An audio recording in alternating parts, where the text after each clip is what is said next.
بسم الله الرحمن الرحيم والصلاة والسلام على أشرف المرسلين.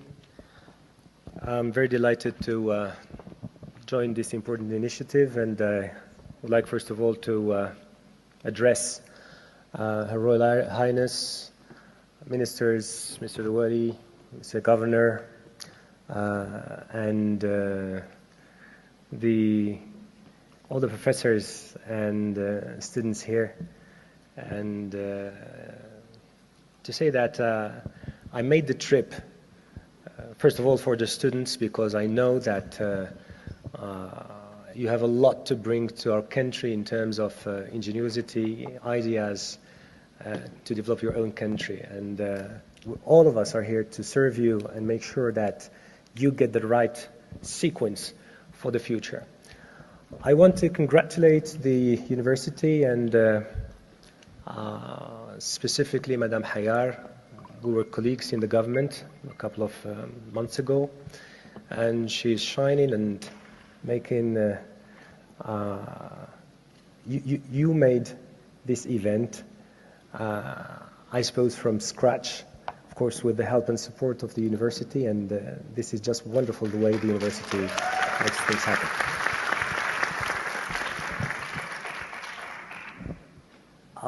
I'd like to bring a perspective to the discussion that is not necessarily an expert perspective.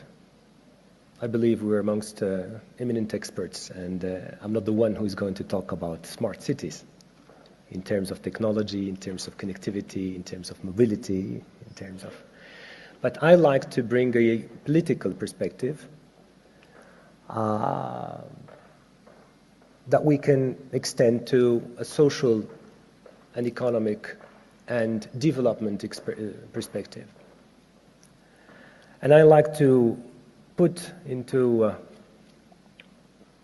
debate a couple of questions so that we make sure that we're framing the topic the right way, corresponding to the ambitions of our country and of our society, and making sure that the tests that we need to undergo need to be bold tests, so that we make sure that what we design as academia, political leaders, eminent specialists, connects to the needs and wants of the people. I believe that the topic that you selected is definitely an important one, but in the same time, it's a topic that is not necessarily well addressed at the political level. We see a lot of initiatives, pioneers, governors, mayors of cities, NGOs, universities making or doing a lot, but still, smart cities is not at the heart, is not a full prerogative or competence of local government in our country. And this brings into debate what can we do at the legal level to make this shift happen as quickly as possible. Because when we talk about smart cities, we definitely talk about redesigning and reshaping the social contract and the urbanistic contract. And in this contract, we have a couple of objectives or priorities.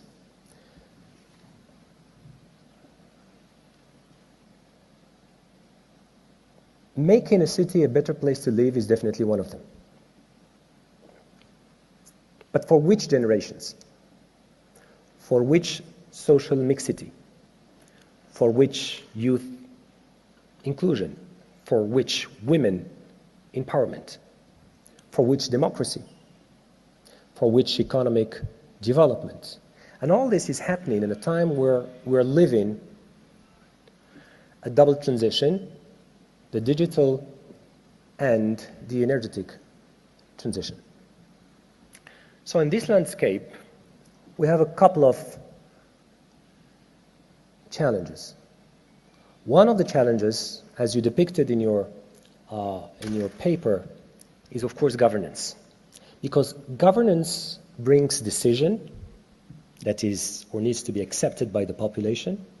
Governance brings also funding. You can't make smart cities with NGO initiatives because you will miss the most important thing, which is scale. And scale is important in this very specific area. So I believe that the university can play a pivotal role, definitely. All the innovations, all the solution-driven initiatives in terms of mobility, in terms of energy safety, in terms of energy, in terms of safety, in terms of connectivity, etc., are very important.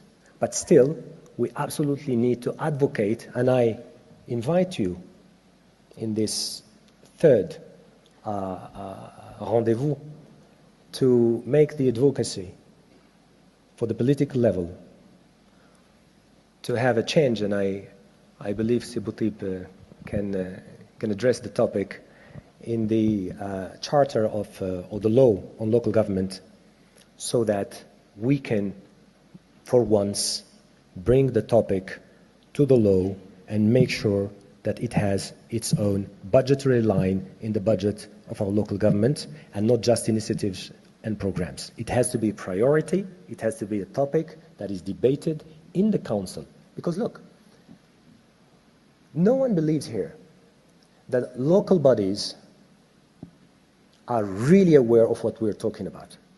Some of them do. Some of them do, definitely.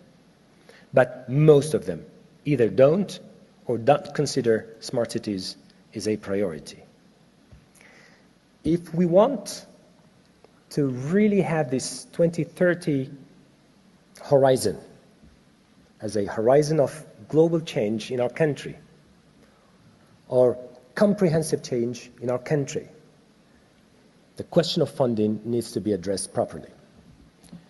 One, we will need to have, as we had les SDL or les SDR, devoted to our local or regional development societies that are devoted to a couple of prerogatives of local government: transportation, water and electricity, waste management.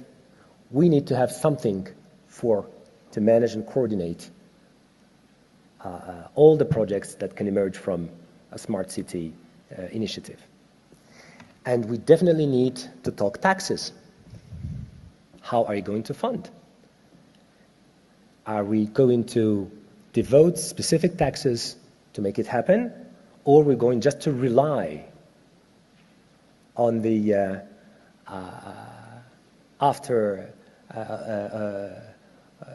on the EBITDA, let's say? So, which is already a real issue, because all our communes and regions are not necessarily beneficial in their budgets. So I think that we need to shed a light on this very specific area if we want the topic to be addressed correctly. I have two other areas to cover very quickly. One of them is, and I want to make an announcement here. We believe that the smart people Mr. Governor was talking about, especially the Z generations, the youngest generations in general, they want to live in the present. John Lennon was saying in one of his songs, maybe, that your real life is what happens to you when you're doing something else or preparing something else. And if you have a look on the society model in which we live, everyone is running, everyone is starving, everyone is preparing the future, but hardly are those who really live in the present. Why? Because the way we work does not provide us with the right corridor to live in the present. I spent some time with my barber 2 weeks ago, and I asked him. I'm the minister in charge of social dialogue, so I just asked him about his salary, how does he live, how does he cope with the prices. So he has a revenue of 7,000 dirhams, $700 roughly, which is twice what could be a revenue for a regular barber. He made the choice to enroll his children in a private school, so he pays something like $200. So he told me almost that in a week he has no money left for the rest of the month, because he pays the school of his children. He spends something like $150 to $200 for the house commodities. He gives his mom $50, his wife, who doesn't work, $40, and he pays one or two things with something like $100 or $150. So in a week, he's got absolutely no money. So his choice was to stop working at 5 and to provide services through InDrive from 5 to 7 or from 6 to 8 or whatever, 2 or 3 hours. So in these 2 or 3 hours, he has an extra revenue of $10, of 100 dirham. And in his mind, the $10 is already affected, they redirected to the 30% is for the car, and 70% is for the house. So people are really looking for new ways of work.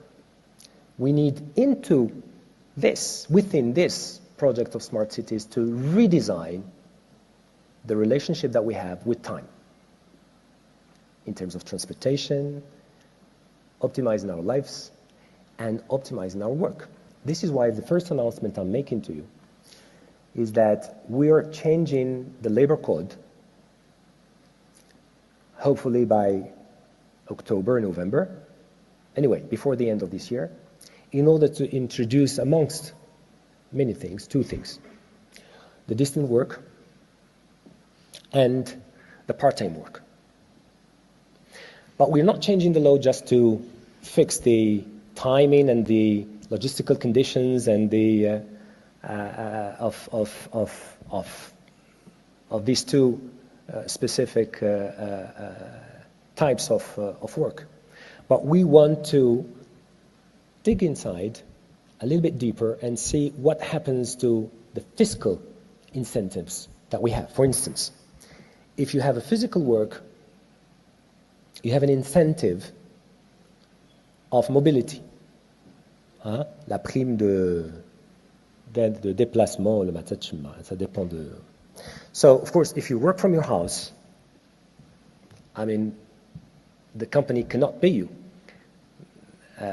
this specific incentive. So the idea is to see this how can we repackage the fiscality of work in order to adapt it to smart people, smart citizens, and smart workers. And by this specific initiative, we can spare time for people so that they live differently, they rebalance their lives, and maybe they have a better revenue. Smart cities is also investment. But smart cities is a political will that we don't have into our political programs as political parties, and it needs to be part of the vision of the next decade. Ladies and gentlemen, I would be very delighted if, when reading the output of this big endeavor, we can find some paths that would encourage a government, local government, to be more impactful. But for that, please keep in mind that we need initiatives on scale. Merci.